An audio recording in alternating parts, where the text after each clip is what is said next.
मी कवी उत्तम अवचार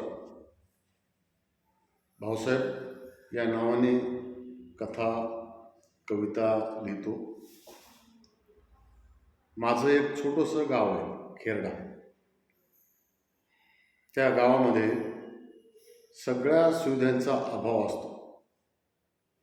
विशेष म्हणजे या गावामध्ये स्मशानभूमी नाही. कुठल्या समाजाला स्मशानभूमी नाही. आमच्या गावामध्ये सगळेच लोक, सगळ्या जाती धर्माचे लोक गुण्यागोविंदाने राहतात, परंतु सुविधांचा पुरा अभाव आहे. त्याच्यामध्ये कोणीही पुढारी लक्ष घालत नाही. अगर कोणी लक्ष घालत असेल तर त्याला आडवं येणारे भरपूर आहेत. त्याच्यामुळं मी या खेरडा गावची कहाणी माझ्या कवितेतून वर्णन केलेली आहे. ती मी तुमच्यासमोर सादर करतो. कवितेचं नाव आहे खेरडा गाव. काय बोलू मी ग तुला,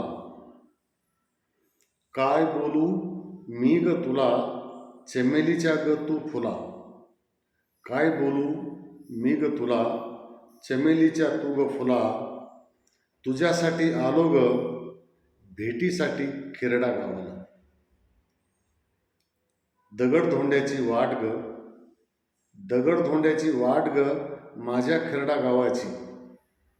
दगडधोंड्याची वाट ग माझ्या खेरडा गावाची.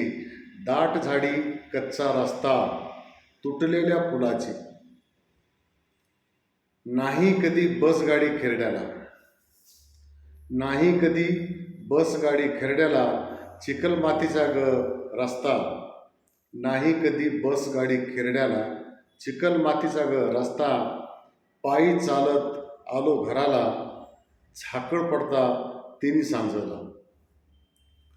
नाही कोणतीच सोय, नाही कोणतीच सोय गावातील नागरिकाला.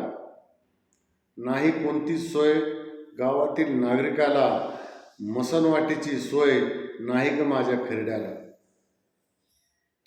खेरड्याची ग्रामपंचायत, खेरड्याची ग्रामपंचायत नाही घालत लक्ष कवा.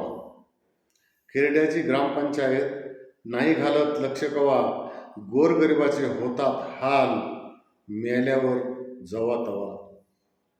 गावात दिसे सारी, गावात दिसे सारी चिखल मातीची घाण. गावात दिसे सारी चिखल मातीची घाण. हागणदारीची आहे ग इथे सारखीच वाण. म्हणून सांगतो मी तुला जाऊ दुसऱ्या गावाला. म्हणून सांगतो मी तुला जाऊ दुसऱ्या गावाला. नको आपण अशा गावात जन्मभरासाठी राहायला. नको आपण अशा गावात जन्मभरासाठी राहायला. धन्यवाद.